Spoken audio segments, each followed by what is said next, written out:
This episode of the Feelings Over Facts podcast is sponsored by our YouTube.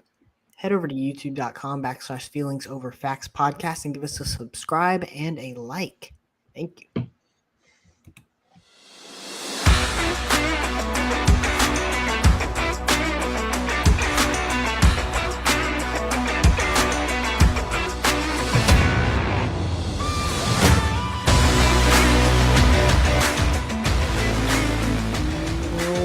Welcome in to the Feelings Over Facts podcast.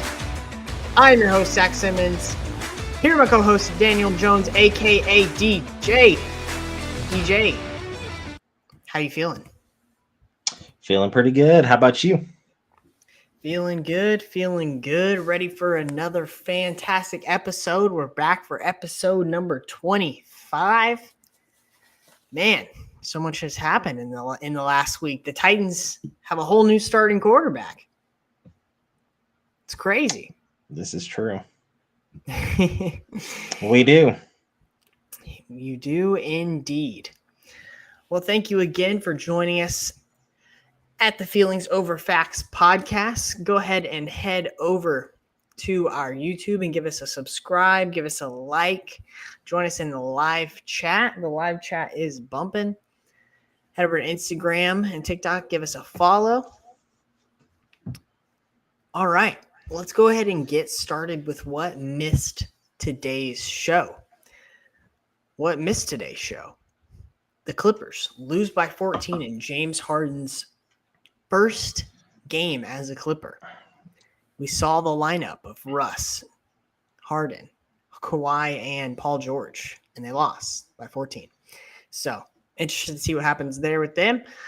What else missed the show? Dylan Brooks is back in the media, calling out LeBron yet again after being erased from the playoffs last year by him. So we'll see how it works out for him again tonight as the Rockets face off with the Lakers. And finally, your fellow Daniel Jones, DJ, has torn his ACL and is out for the remainder of the season. Definitely a heartbreaking loss for the Giants. But that is what missed the show. So let's hop into our first segment, recapping what happened this past week in the NFL, what we saw. One of the most exciting games was the Houston Texans versus the Tampa Bay Buccaneers. It was a real shootout as CJ Stroud put up over 400 yards and 4 touchdowns as the Houston Texans take down the Tampa Bay Buccaneers in dramatic fashion. It's 5 touchdowns. 5 touchdowns. Can't even keep track of it. 470 yards, 5 touchdowns. Yes, an absolutely insane game by him. So I wanted to go ahead and I think it's time that we have a real discussion on the podcast of, is CJ Stroud already an elite quarterback? No. He's not elite. He's the best rookie. I think that's fair. That's a fair argument to have, but I'm not going to call him elite. The week prior, he didn't do anything against the Panthers and they lost. So True. It's inconsistent. He's a rookie. There's nothing. The sky's blue.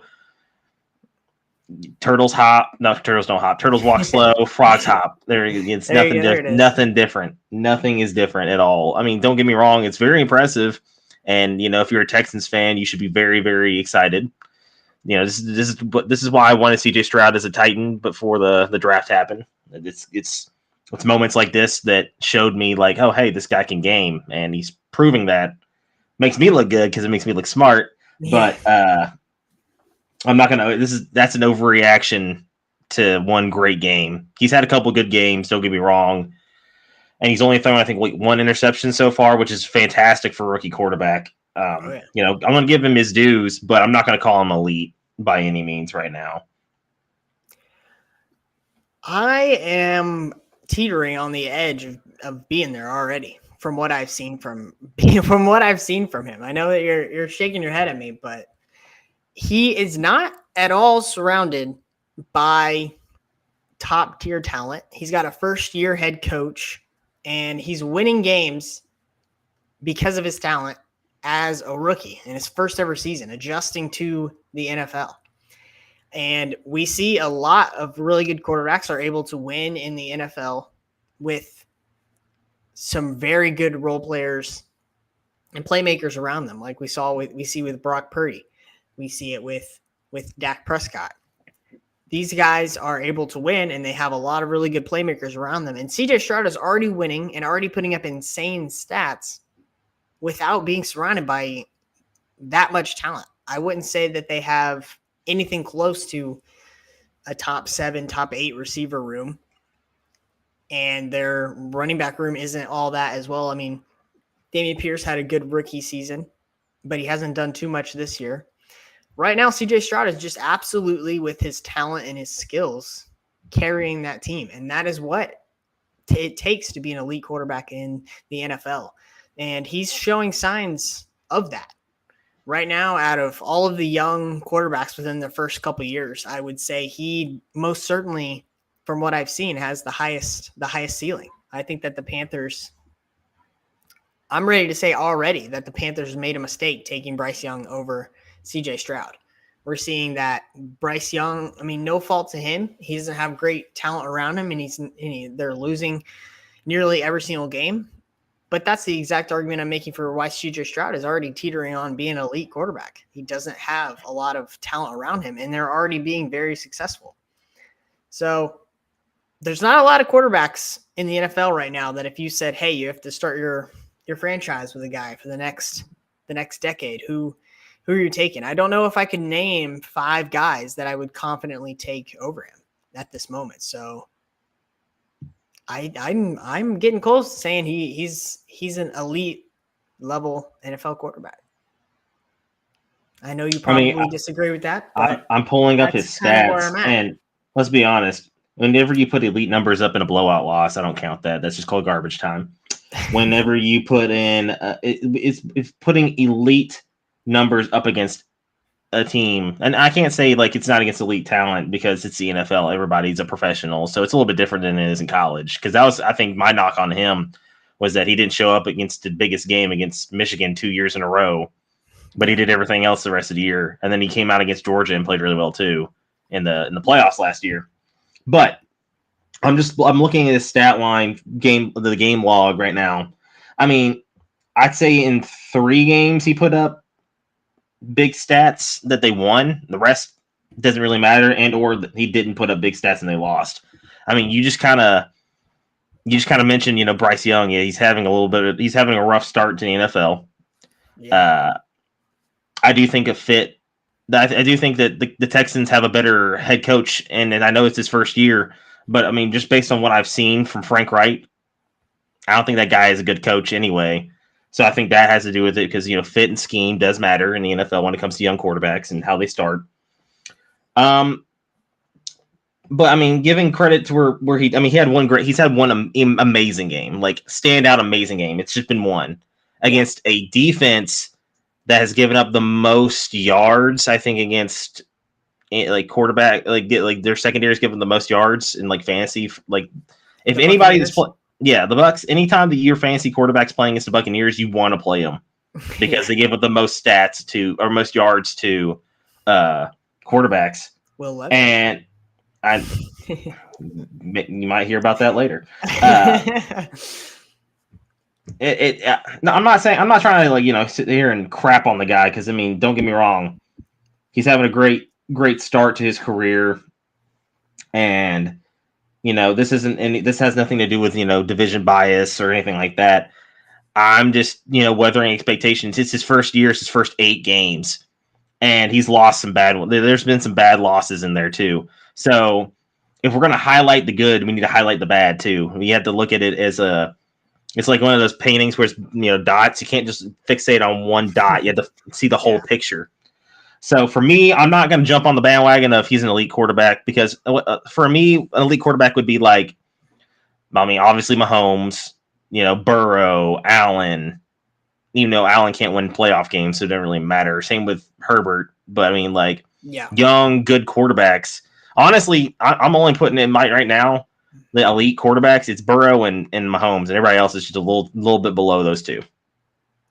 No Jalen Hurts in there?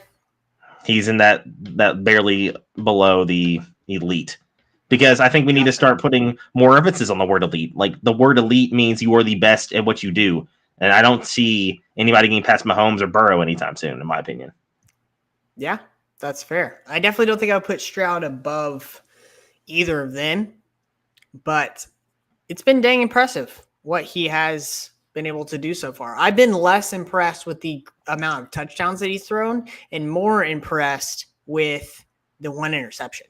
Usually rookies are very prone to turnover in the NFL, adjusting to the speed of the game. And we see them throw a lot of interceptions. We saw that Trevor Lawrence led the league in interceptions his rookie year.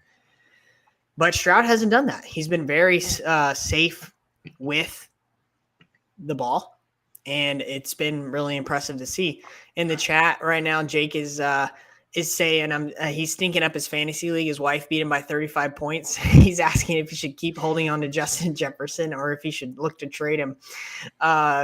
Jake, I'm really sorry to hear that. That it does sound like shambles, something you got to hear about all week when you lose to your wife by 35 in fantasy football.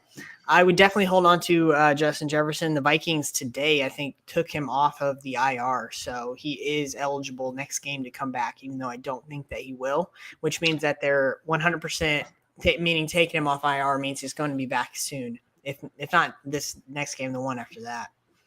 And then it begs the question on, do you trust Josh Dobbs to get Justin Jefferson the football good enough?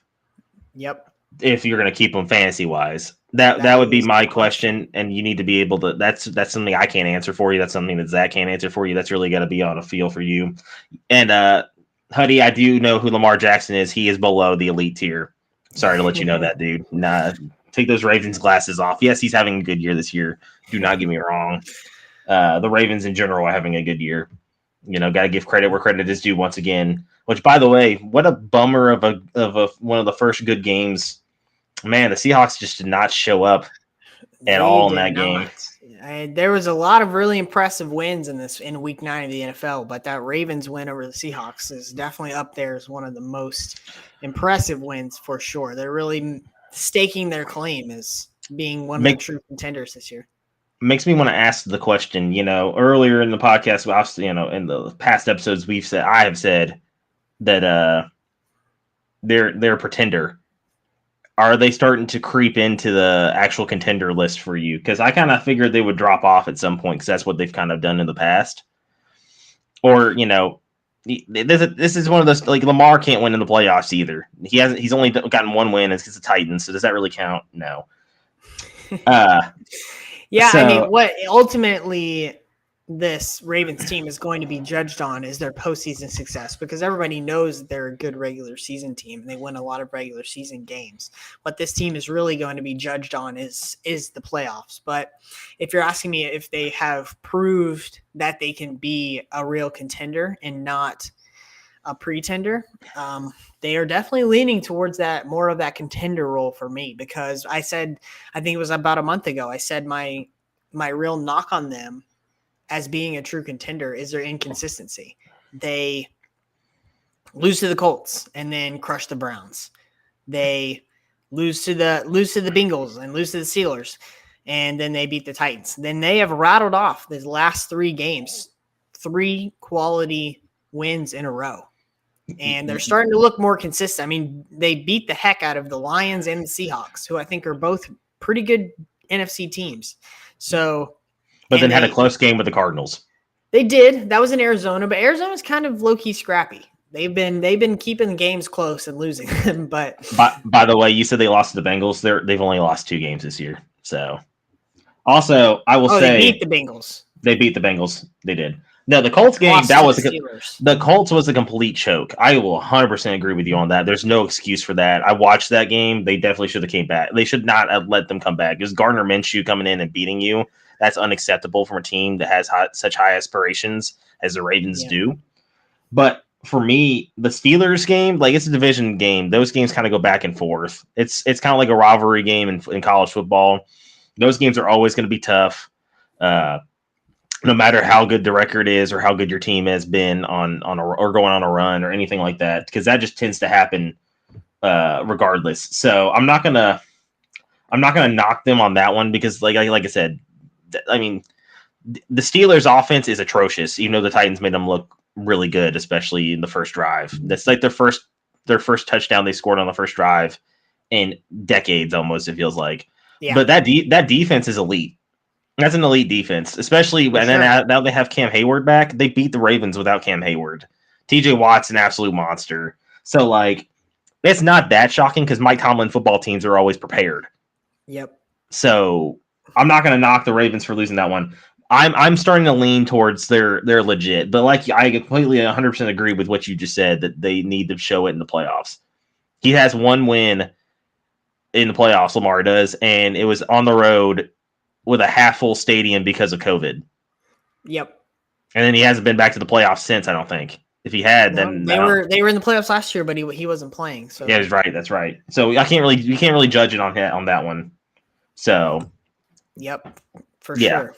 We'll have to see what they can do in the postseason because they're battling with the Chiefs for the number 1 seed at the moment, which would, if the Chiefs win, it will be their 6th straight time being the team that the AFC has to go through in their stadium. So that would be kind of crazy, which leads me into my next point that I wanted to talk about. And we saw some big wins from a couple of the really top tier teams with the Chiefs beating the Dolphins 21-14. And then we saw the Eagles beating the Cowboys 28-23 in a really close game. So I wanted to kind of put the question out there of, did the Eagles and the Chiefs prove that they are still the favorites to come out of their conferences and have a Super Bowl rematch? Okay, so I'm going to say something, and this is not me hating on our minor league or our major league team, since we apparently only give our good players to Philly. They are on fraud alert for me right now because they probably should have beat the Cowboys worse than they did. That back end is still leaky.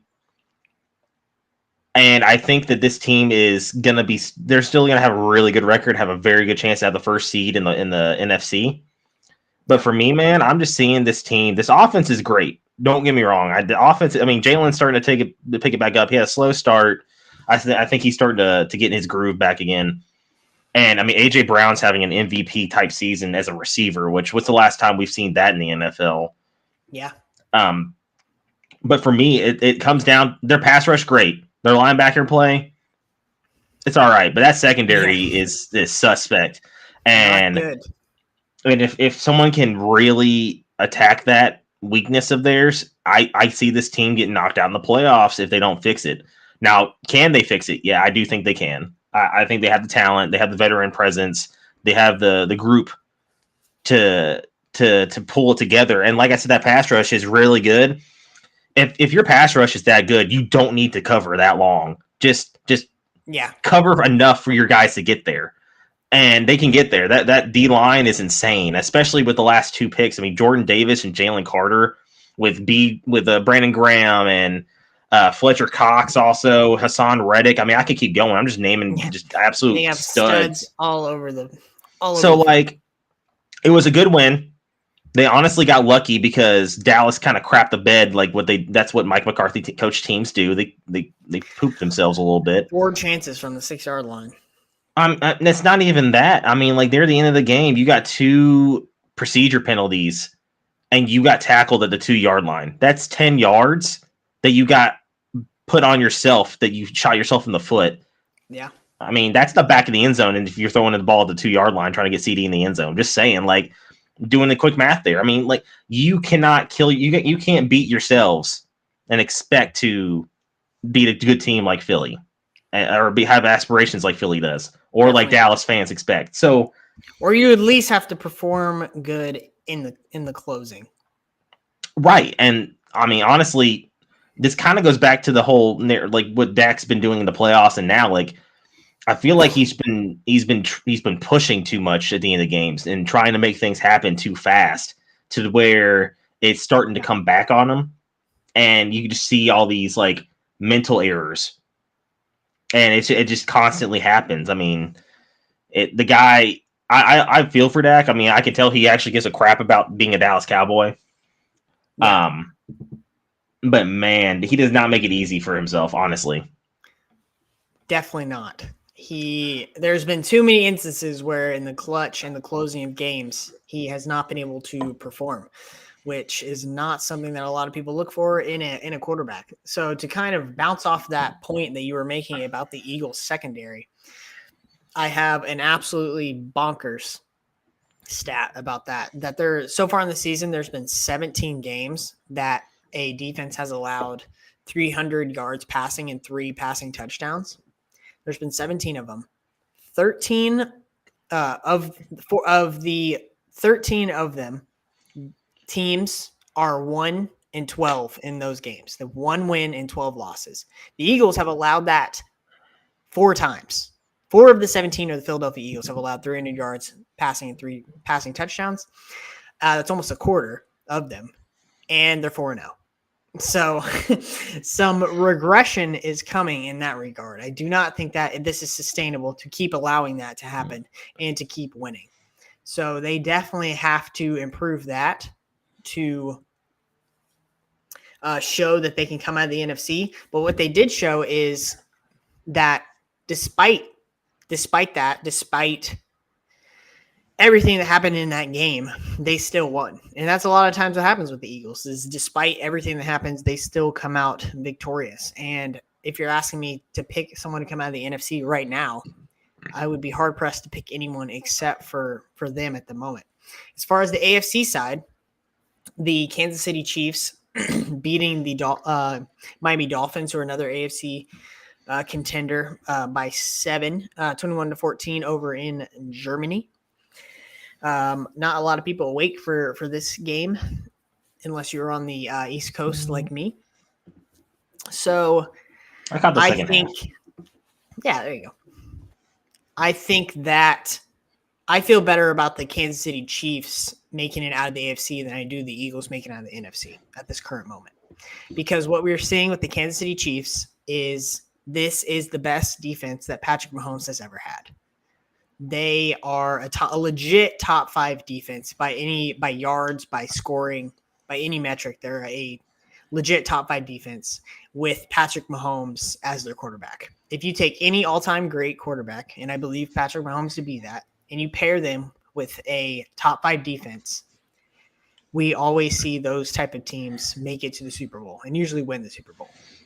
If you gave prime Peyton Manning, prime Tom Brady, Dan Marino, John Elway, all those teams, great defenses, you're always going to see a successful team. And the way that the Chiefs are continuing to win with their defense and not relying as much on Patrick Mahomes to be Superman, I think is really encouraging for them. And I feel pretty good about them winning the AFC. So at this current moment, I think that both teams have proved that the most likely outcome at the moment is a Super Bowl rematch, but I feel better about the Chiefs making it there than I do the Philadelphia Eagles. Jashad in the chat is saying Eagles easily the best team in the league. Always find a way to win. Wow, Jashad, that's really surprising to hear from you. Didn't see that one coming. So don't get me wrong. I'm gonna give my take on the Eagles, the Chiefs as well here in a second. Don't get me wrong, Shad. Winning close games and pulling out wins like that is important. Being able to, when your back's against the wall and being able to stand there and take the punches and still come out victorious, it's impressive. It's a big thing, especially in the NFL, because like Vrabel always says in every single one of his post-game press conferences when the Titans win, it's tough to get a win in this league. It is. Anytime you win in the NFL, you should be celebrating it. 100% agree with that. But what I'm saying and what Zach, I believe, is saying is they're going to have to change something, especially on the defensive side of the ball, because they can't keep relying on that. Something's going to happen, whether it be injuries, whether it be turnovers, whether it be just running out of luck, so to say, that you're going to choke at some point. Or not choke, but it's just you're not going to be able to rely on it at some point. So I think that's kind of what you were saying and I'm saying. Going back to the Chiefs, though, 100% agree with you. This is the best defense that Mahomes has had since being in KC. And it's not just all Chris Jones, which I think is telling. McDuffie is a legit top 5 corner. He's very good. He's getting up there, yes. Nick Bolton's a great run stopping linebacker. His sideline to sideline speed's insane. Same with Willie Gay. And the last couple of years, they've just spent some early draft capital on getting some young pass rush. I feel like this defense is just young in general, and it's really fun to watch. So yeah. There's not a lot of hate here for that. If you're Chris Jones and his agent, you probably hate it because don't get me wrong, that first game against the Lions, I think that if Chris Jones is there, it might be a little bit of a different story. I still think the Lions win, but I do think there's a way more of a pass rush. Chris Jones is a game wrecker. And that guy is just insane. And he's going to get paid if KC doesn't, fork up some money, which I understand it. He's getting a little older, but he's been your defensive anchor for years. And if he's not the second, he's tied for second with me, in my view, for best interior D lineman behind Aaron Donald. And the only other person that I may put him in contention with, or I am putting him in contention with, because I think they're definitely tied for second, is Jeffrey Simmons on game wrecking and just absolute superstars on the interior defensive line. I know that sounds like a homer pick, but I mean, it's not. I mean, if you just turn on the tape, both of them are elite game wreckers, especially when they're healthy. It's just insane. So I do agree with you that I do think the Chiefs are the best team to come out, or the favorite to come out of the AFC. I think that's also one of those like super, super obvious takes. I know, we're not popping, we're not, breaking the glass on some hot takes here tonight, but not super obvious. There's a lot of good AFC teams. The AFC is deep, but I feel like it's weaker this year. And a lot of that, I think, with how the Chargers have looked, they kind of look fraudulent. I think everybody expected the Jets to look a little bit better, but the Aaron Rodgers injury has completely deflated that team, which is unfortunate because that team has all the pieces except quarterback. Yeah. I mean, the Bengals started off super cold, but they've turned it on, and I'm a full believer in the Bengals, especially if Joe Burrow is healthy. I'm pretty much going to put them getting close, if not getting close, being in the AFC title game with the Chiefs. That's what it seems like. That's why I don't think Josh Allen's ever going to win a Super Bowl in Buffalo, because he's having to go against two generational type quarterbacks. Yeah. But no, 100% agree with the whole Chiefs thing. Chiefs it was a good win. It was a game that I thought was going to be a shootout. I woke up, saw the score, and I was like, wow, that's the first half. I kind of because I think we both can agree that we thought it was going to be an offensive shootout, especially with, Mahomes versus Tua with Tyreek. But the defenses got after it. All the explosive offensive players, you definitely would have expected more points in that game, for sure. Yeah. Yes, 100%. Definitely. By the way, I just went and checked. The one game that the Eagles' offense wasn't good, they lost. The only game the entire season they've scored under 20 points was to the Jets, and they lost that game. So the Eagles are going to have to find a way that when their offense isn't working, because it's not always going to be working in the playoffs, defenses get a lot better. They're going to have to find a way to win those type of games. And so far this season, the one game where the offense wasn't being super successful, they lost. So tells a lot. So that is kind of our – sorry, go ahead. I was going to say it's also against an elite defense. So if you go up against like San Francisco in an NFC title game and that defense can get home, it's scary. That's scary. I mean, it's probably going to be in Philadelphia again, so they'll have the advantage still, but that's still a scary game. And especially circumstantially, I'd probably still say Philly would win that matchup, because anytime Brock Purdy gets any pressure this year, he craps his pants. Yeah. So that's kind of – I feel like people have learned that. Definitely. Shad said Jalen turned the ball over a bunch that game. His fault, not the offense as a whole. I probably agree with that. But I mean, I think what we're saying is like elite defenses, if they can get wrecked the Philly offense in any way, shape, or form, one player or the whole team as a whole, that defense on the back end is not good enough to stop them. On the front end and trying to stopping the run game, completely agree. Elite. Yeah, definitely, for sure. Well, that kind of wraps up a little bit of our NFL recap. So I wanted us to do a little bit of a college football recap real quick, DJ. Brother, we got all the time in the world. We can talk as long as we want. True that. So we saw this past weekend a few really good, close games in the college football realm. And I will kind of lean on you for some of this discussion, as you are more of a college football guy than I am. But were you a couple questions? One, do you agree with Ohio State staying number one?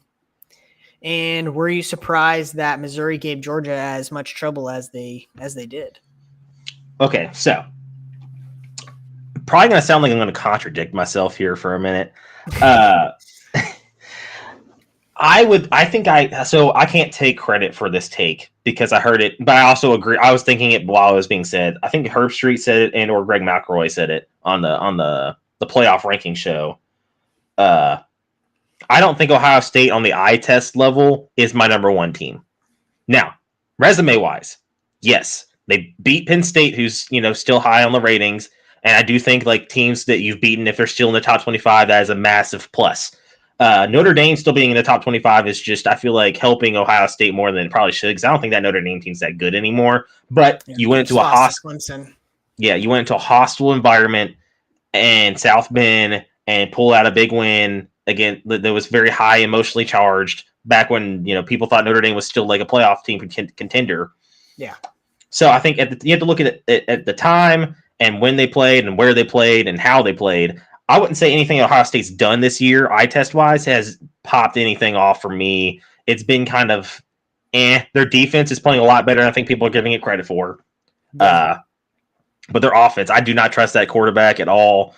I think that offense is not going to be able to get them over the hump when it comes to big games, especially playoff games, if they make the playoffs, if they get past Michigan. So for me, I would put Georgia at 1 and Michigan at 2, then Ohio State at 3. Now, contradicting myself, Michigan has not played anybody. And I mean has not played anybody. No. Their first big game is this weekend against Penn State. And it's at Penn State if I'm not incorrect, right? It is, yep. They're 4.5 point favorite. Here's this thing for me. Michigan hasn't played anybody, but they've blown out everybody. Yep. Like blowing somebody out or winning games is important. Being undefeated is important, but you got to do it. You have to show off a little bit. I'm trying to think of the word. I can't think of it. But you have to style points. Style points. You have to have style points in the playoff rankings when it's only down to 4 teams. So I think Florida State's fine where they're at because I can't put them over any of the other 3 teams because one of those teams is going to drop off, meaning either Michigan or Ohio State, because obviously I don't think we're going to have both of those teams in there. But I don't have Ohio State on my at number 1. They're still number 2 or number 3 for me. You could convince me Michigan could still be at 3, honestly, but I think Georgia just defensively has looked really good, and they've at least put up big points. Ohio State hasn't done that, and I don't know if they're ever going to do that. But now Georgia has beat another top 15 team in Missouri, so they have another quality win. Like Ohio State does. And whenever they beat Kentucky was also top 25 in the country. So that could be considered a pretty quality win. And they stomped Kentucky. They crushed them. Right. So, and to answer your second question, I'm not surprised that Missouri put up big points. They have a very high octane offense. I actually thought that could have been a trap game, which I also think that next one could be a trap game. They're playing Georgia's playing Ole Miss. That's going to be a tough game. Not a trap game, just straight up a hard game. Ole Miss is good. They're a top 10 team. Yes, they are, which is another. So you kind of mistakenly said, not mistakenly, but you kind of mentioned Alabama. The whole thing about, and I'm going to get back to because I think there's a really big discussion between 6 and 8. Yeah. That group, but I'll get after that. I'm not surprised. Missouri's offense is a lot of fun to watch as a fan. But just looking on the inside, looking at it from a football perspective, they spread the field out and they make you run, and they can really tire out a defense. Now, don't get me wrong, Georgia's defense eventually just took over, like I think everybody assumed they would. But it's not a surprise. This Georgia team's not as. It's kind of like what I was saying with it's kind of fraudulent at some aspects. Now they've made big plays and they've won games that they needed to, and they've done everything that they also needed to. Like they've completed every single obstacle that they've had in front of them. So you can't penalize them from that. And the thing is like, have they played anybody this year? Really, I wouldn't say so. In my opinion, like I still think that their two toughest games are these next 2 weeks, being Ole Miss and Tennessee. Going to Neyland is not easy. I mean, I'm looking at their schedule right now. I mean, I'm not even going to mention their first three non-conference games. They played South Carolina, Auburn, Kentucky, Vanderbilt, Florida, Missouri, Ole Miss, and Tennessee are their toughest opponents. Yep. That schedule's garbage, but they've done it mostly convincingly. I don't think they've had the closest game they had was Auburn, and they looked terrible against South Carolina. I mean, you and I were talking about that during the game. That like, is South Carolina really going to go to Athens and upset Georgia? Almost, yes. But I'm not surprised at all. Yeah, my thing is college football is so top heavy that it's not like the NFL. In the NFL, a win is a win, and a win is good. You get credit for your wins. College football, it's not as much like that. You have to win convincingly if you're one of these top teams. And the fact of the matter is, Georgia and Michigan have been winning more convincingly than Ohio State has. So, in my opinion, I would probably have both of those teams over Ohio State. The Ohio State win over Penn State was extremely impressive, as I mentioned a few podcasts ago, pretty high on Penn State. I still am. I think they have a real shot to beat Michigan this weekend. So that was an impressive win. Their defense looked really good in that game, was able to stop the Penn State run game. That is one of the best in the country. But besides that, they haven't been super convincing, or at least not as convincing as Georgia and more so Michigan have been. So I would probably have both those teams ahead of Ohio State, but I can see how with that quality win over Penn State, they still have Ohio State number one. They haven't done anything to deserve to move down. So the only thing that could have argued that point is that since Missouri was as high as they were before they lost, I think they were like 11 or 12 or something like that. I forgot already. Missouri? Yeah, let's see. They were 12. Last week they were 12. They're 12. So you could have said that Georgia maybe deserved a bump because they beat the number 12 team in the nation. Maybe. I'm not saying that's what they should have done, but that would have been the only other conversation that you could have had that I think would have made sense, because I mean Missouri was a one loss team at the time. They lost to an LSU team who's also in the top 25, who just also got beat by Alabama. Yep, Missouri's only two losses are LSU, and then last week Georgia. So like this Missouri team, Missouri's a good football team. Now defensively they're not, they're leaky, but offensively, man, they're a spread them out and watch them run kind of team, and it's fun. But yeah, no doubt. I do think that Kirby Smart's still an elite defensive coach. I still think he didn't have that number one, like dominant, like, Jalen Carter last year, or Jordan Davis and, Nakobe Dean the years before, or, Nolan Smith, but he does have good defensive players still. So you have to realize that and recognize it, because if you don't, this team's going to slap you in the face on the defensive side of the ball. But definitely, I do want to talk about 6 through 8, not 6 through 8. It's like, all right, so I heard a lot of discussion about how, some people in most Oregon, Texas, Alabama. Yeah. So if you want my honest opinion, Texas is the best one-loss team in the nation. They should be ahead of Oregon. And then Alabama should be ahead of Oregon as well. I think that they have that one wrong. That's just my opinion. And here's why. Texas beats Alabama. They're ahead of them. And Alabama can't get past them unless Texas loses again. I think that's right, because head-to-head should matter. Yeah. But Bama has some big wins against 5 team. LSU, Ole Miss, who's a top 10 team. And if we end up beating Georgia in the SEC title game, I don't know how you're going to keep us out in that aspect. But I think that they wouldn't keep them out if they just went out. Nah, there's no way. I don't think so either. But so here's the thing: if Texas wins out, they're ahead of Alabama too. That's my opinion. If you put, the reason why I think they put Oregon up there. We have both of them over Oregon. Oregon, yes. Oregon's best win. Can you tell me who it's against? Their best win. Best win this year. I mean, I know they crushed Colorado because I watched that game. Mm-hmm. They lost to Washington. That's their only loss. They beat Utah. Utah's a decent team. That's the answer. So yeah, they smoked Utah 35-6 in Salt Lake City. That's a good win. Besides that, their best wins against a 4-5 team. Yeah. Resume wise, it just doesn't make sense. Well, I think maybe they have them above Texas and Alabama because they're saying their one loss is a better loss than Texas and Alabama's losses because Washington is still undefeated than their number 5 team in the country. To be fair, though, if Texas is that high up, then Alabama's loss is a really good loss too, right? Yeah, I mean Alabama's right behind Texas. That's what I'm saying. So Oregon looked good. Like they should have beat Washington. Let's be honest, they probably should have, but they missed a field goal. That's how it happens. But the rest of their schedule kind of suspect.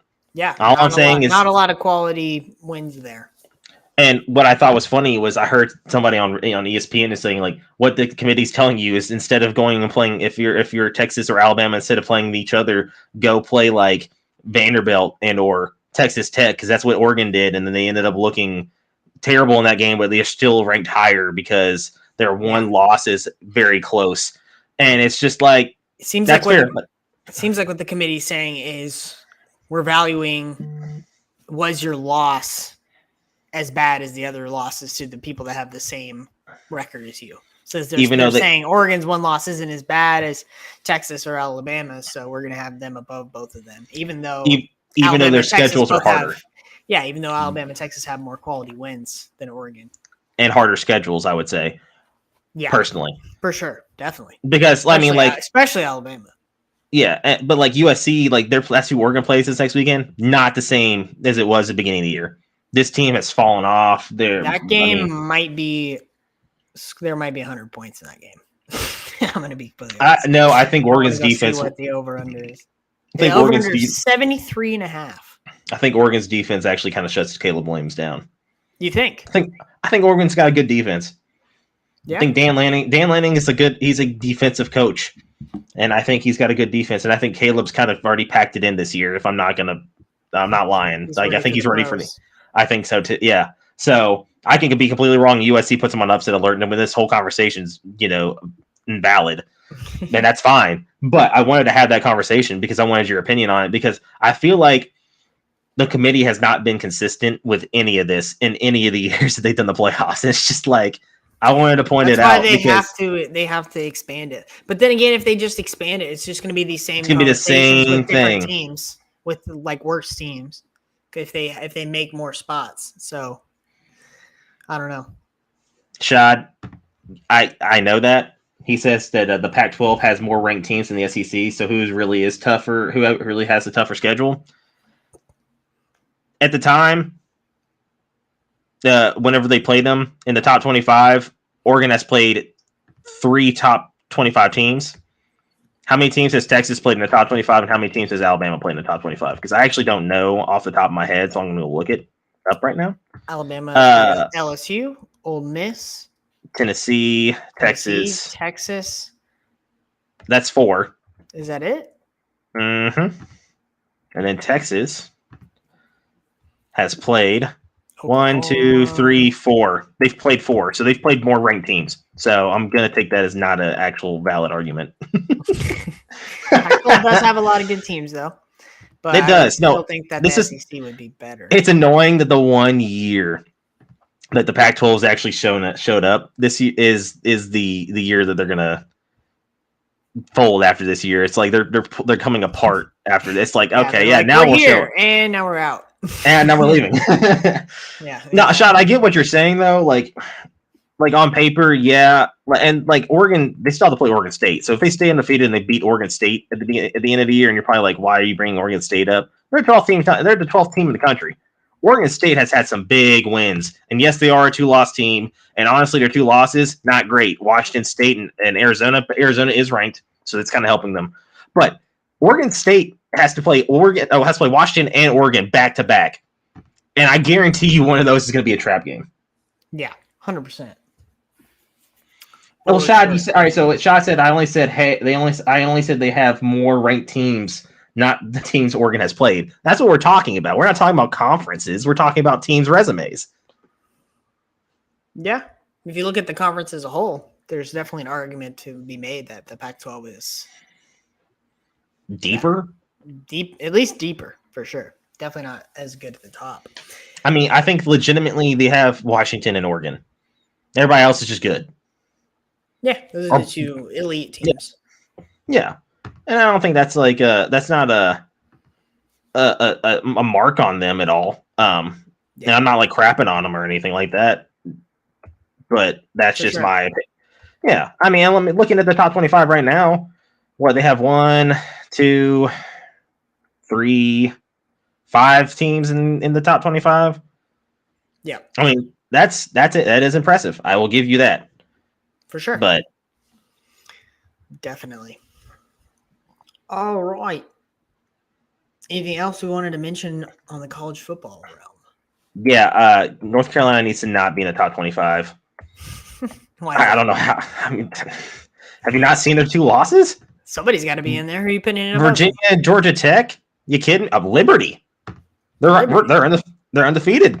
I think still. Put Liberty in there. I'm with you. Yeah, come on, Flames. Flame on. All right, transitioning to our most anticipated game of the upcoming weekend.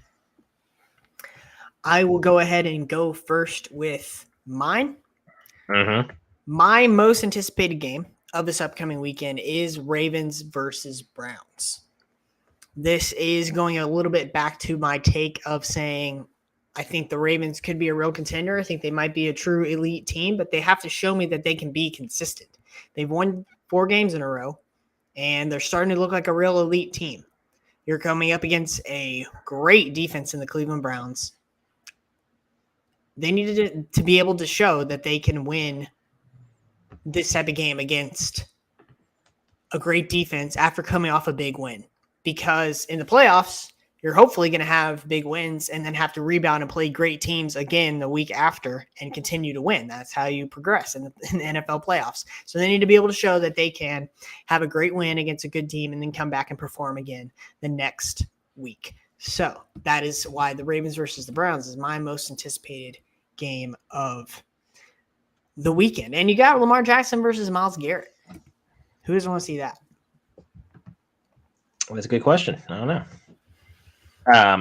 For me, all right, so you know how I like to do. I like to do some college, some pro. I love to show both. I mean, we kind of mentioned, Michigan and Penn State. You got Tennessee and Missouri, which you're probably asking, like, why is that game important? If for some reason Georgia loses both their game, or I think, loses both their games, one of those 2 teams makes it to the SEC title game.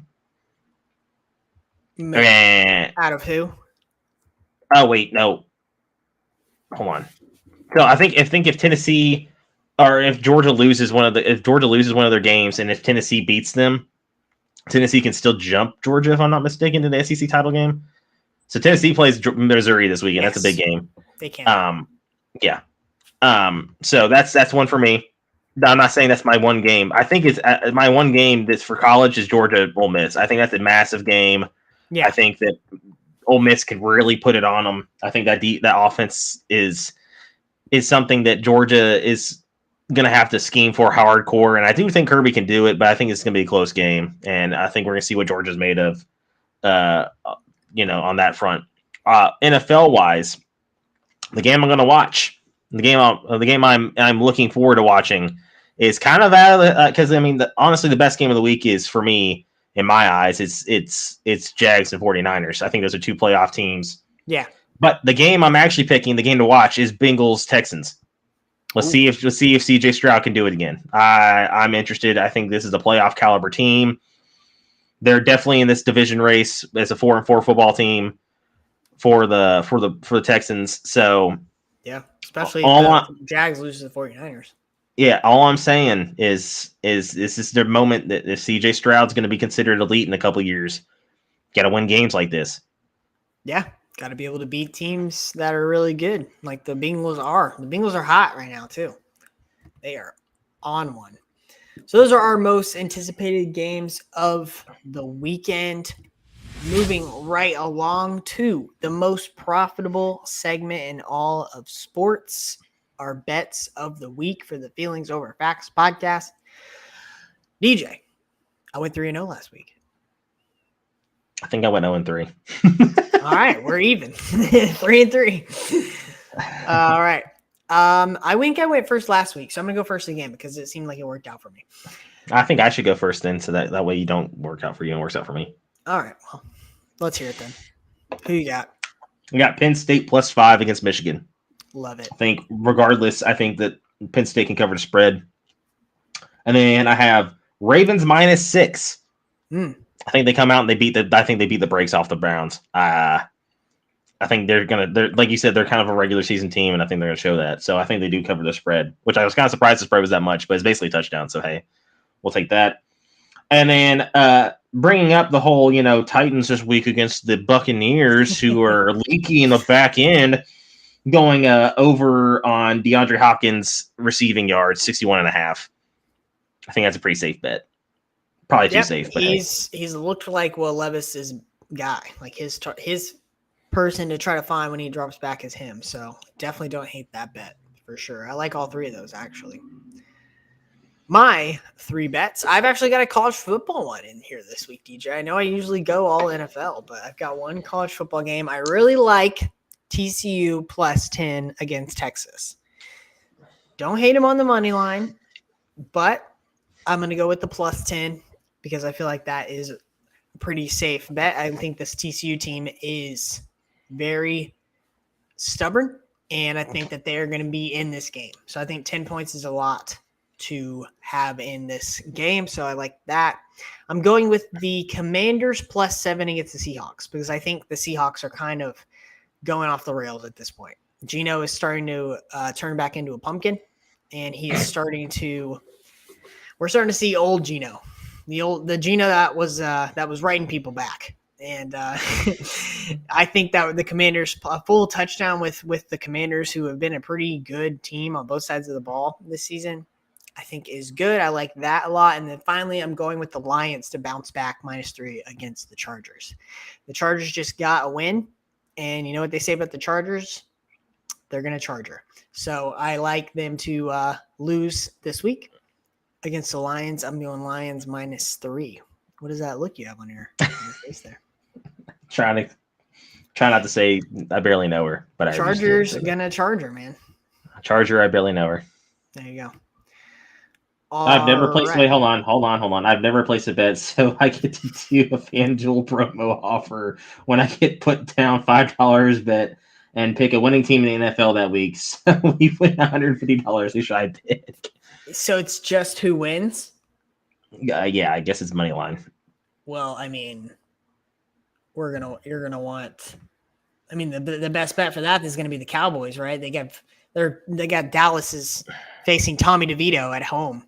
The Giants just lost their starting quarterback. Their Cowboys are a 16-point favorite against the New York Giants. So if you're just saying the team has to win your little promo there, I would certainly place it on the Cowboys. He said, "Yeah." So 100%. Yeah, I don't hate that one. It's probably It's a little too safe. What do you mean? I mean, you think Tommy DeVito is going to go out there and beat Dallas Cowboys? No, I'm not saying. No, I said it's too safe. Like it's too obvious. Wow. Like, oh well, yeah, they're definitely. I mean, if Tommy DeVito comes out, embarrassing loss for the Cowboys if they don't win that. Well, game. Cowboy Nation 1 will catch on fire. They did lose to the Arizona, but that was when Dobbs was there. Arizona's was kind of like I said earlier, they're a scrappy team. I think that They the are. Giants are just horrible. I mean, man, hell would freeze over if Tommy DeVito beats the Cowboys. There's no way, man. There's 16-point spreads are very rare, or over to near 2 touchdown favors in the NFL is very rare. So would definitely grab that while you can. He wants to know another option.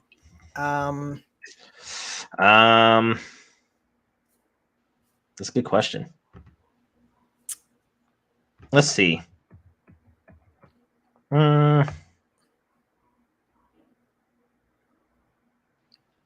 don't know. I mean, that's really it. I mean, Bills over Broncos is also a shout.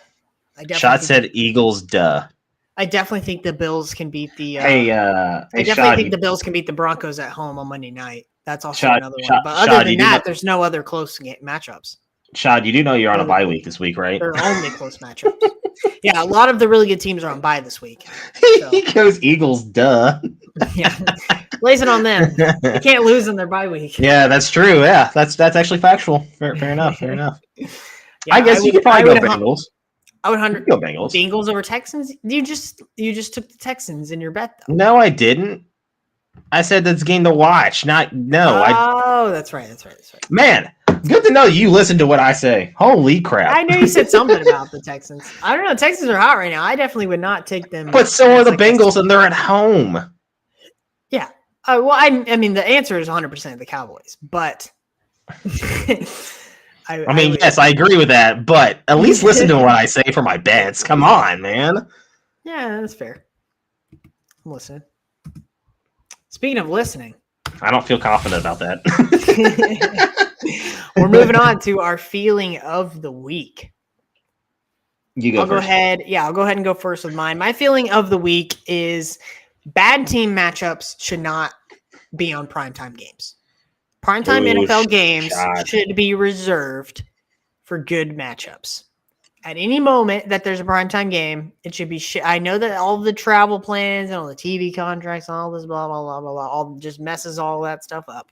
Like money's a thing. I understand. But we should not have Bears versus Panthers tomorrow night. They're combined 3-14.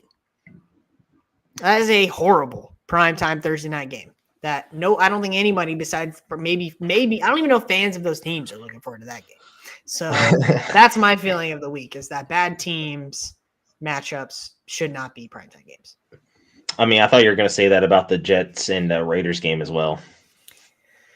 I mean, at least we got to see Zach Wilson playing, or you mean Chargers? No, that's the Sunday night game. Is Jets Raiders? Oh, really? That's horrible too. Yeah, that's all I'm saying. As well. Yeah. Primetime games should be reserved for the best matchups every week. Just shift them to the primetime games. That's what should happen. I thought you were making it. I know it's not at all logical, or there's no way it could happen, but that's my feeling of the week. I thought you were taking a shot at Joey. I was like, dang, he's trying to get Joey. Joey's someone clip it then shift it. The Jets are like the Cardinals. They're scrappy. That's because they have to be because they don't have a quarterback. Neither of them do. But Kyler might be back. I don't know how good Kyler's going to be. But feeling of the week. As of right now, I'm enjoying the NBA in-season tournament. I think it's actually kind of hitting a little bit. It's making it exciting. I'm interested to see how this next week goes of it. Kind of sucked that we didn't have any games yesterday, which is weird. I'm not used to not having games on Tuesday.